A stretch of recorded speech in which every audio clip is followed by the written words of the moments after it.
Are the Chicago Bears cursed or are they just bad? They have been seen as the offseason champions 3 years in a row, which, as funny as it sounds, all that really means is that they're hyped up going into the season, which it never really translates to anything.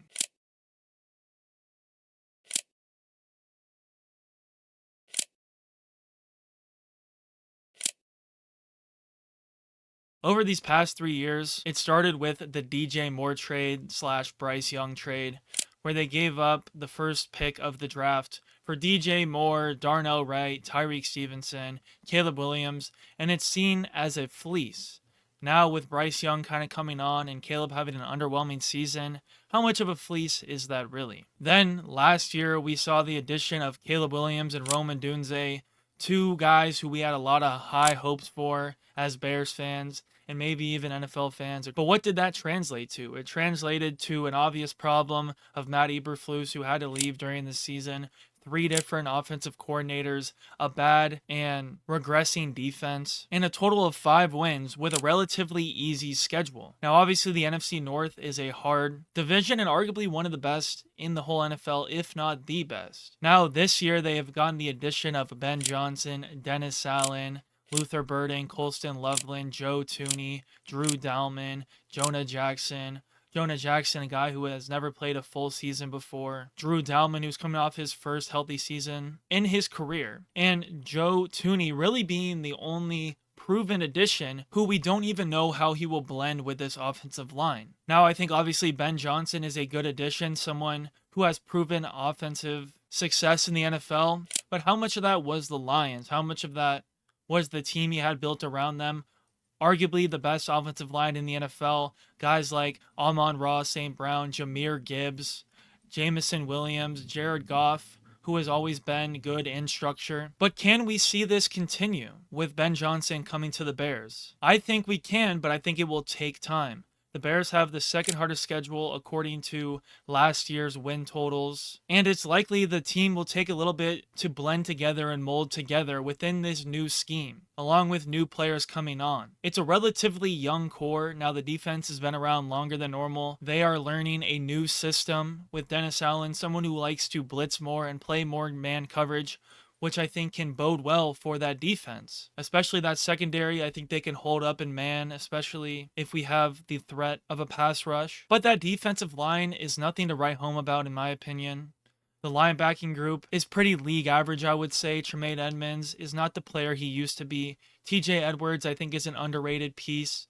They're getting back Jaquan Brisker, who I think is a good safety and has proven himself a lot more, but has high injury concerns and risks, along with Kevin Byard, who again once was a great safety, but is getting on the older side and is more of a vocal leader than a physical one. Looking at the Bears' schedule, I gave them about 5 to 7 wins this year, and I think anything in that range is respectable and understandable for what they have to deal with this year and the growing pains that will reasonably take place throughout this year of this new regime and this new offense slash defensive scheme, along with the tough schedule that they already have on their plates as well. Now, anything above that is great, and I think ahead of schedule for the Bears and where they want to be. Do I think they will be a playoff team? No. Do I think next year that it's reasonable to expect that, depending on how things go? Yes. Now, I hope the Bears will take strides in the right direction, and I hope to see real growth from the Bears. And that is what my high hopes are for the Bears this season, is the strides and seeing that Ben Johnson was the right move for the Bears, seeing Caleb come on and that offensive line start to play well together, seeing that defense perform back to how it used to be with the new scheme and a pass rush and man concepts that I think could bring this defense back to being a top 10 unit. But back to the offensive side of the ball, DeAndre Swift, somebody who has not proven himself in the run game. Roshan Johnson, who has proven to be a decent power back as a running back too, but really nothing more than that. Swift is good in the pass game, and that is something that Ben Johnson will be trying to exploit a lot this year. But with the idea of Caleb going under center and running more play action is really only as good as your run game allows it to be. And if they are struggling to run the ball, the play action goes out the window, and teams kind of know or expect you to pass from down to down. Kyle Monangai, our 7th-round pick, is someone who is really, really good in pass protection, but how much does he really bring to the offense as a true run threat?